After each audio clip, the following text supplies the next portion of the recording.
Aha, deməli sizin xəbəriniz varmı ki, Einstein şiə olub? Bəli, bəli, bəli.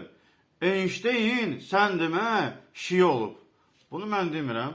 Şiənin alimi, Azərbaycanlı olan alimi bu haqda danışır. Einstein şiə olub. Allahu Ekber.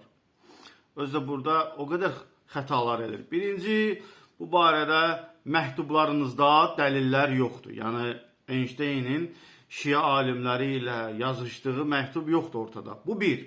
İkinci, deyir ki, Einstein dünyaya gələndə Yahudi olub. Birinci, dünyaya gələcək hər bir insan müsəlman olub. Bu da sənin ikinci, üçüncü xəta. İzləyin, baxın, əlbəttə ki, bunun səbəbləri var. Bu səbəbləri çoxdur ki, dahi olacaq dünyavi alimləri özünləşdirmək istəyiblər. Einstein şiə olub. Qulaq asın. Einsteinin əqidəsi barəsində bir balaca da olsa məlumat verəm. Bildiyimiz kimi Albert Einstein doğulanda Yahudi doğulmuşdu. Yəni Yahudi doğulub və zahirən də ateist mühitində böyüsə də ateist olmayıb. Allahçı olubdu. Amma hansı əqidə ilə ölübdü? Yahudi ölübdü, Hristiyan ölübdü, Müsəlman ölübdü. Bu barədə ixtilaf vardı. Böyük ehtimal ki, öləndə Müsəlman ölüb, bəlkə də şiə ölübdü. Niyə görə? Yəni bu söz hardan çıxıbdı? Bildiyimiz kimi Albert Einsteinin ən böyük kəşflərindən biri nisbilik nəzəriyyəsidir ki, yəni dünyaya əsas salan nəzəriyyələrindən biridir.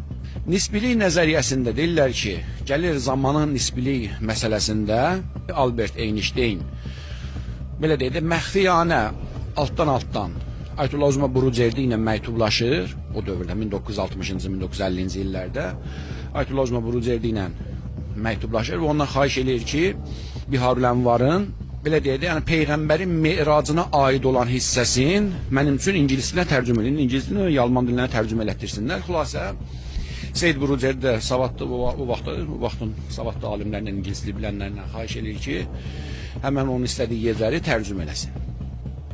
Tərcümə edir və həmən o hədislər əsasında zamanın nisbilik nəzəriyyəsini sübut edir və deyir ki, mənim üçün zamanın nisbiliyinə ən böyük dəlillərdən biri Peyğəmbər sallallahu aleyhi və aleyhi və səlləmin Merac hədisləridir.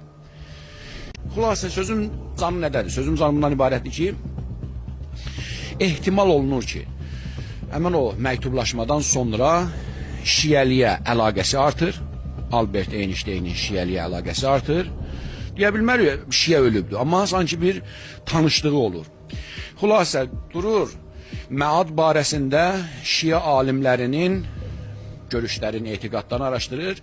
Əxbari və üsuli yönümlü alimlərimizin həyatın və onların belə deyək də, məada baxışın, məad cismanidir, məad ruhanidir bu barədə araşdırmaların mülahizə edir. Fövqəladə, yəni qeyri-adi bir zəkadır. Yəni Allah Taala hər 100 ildə, 200 ildə, 500 ildə o cür bəzi məxluqlarını o cür xəlq eləyir, yəni qeyri-adi zəkaya malik.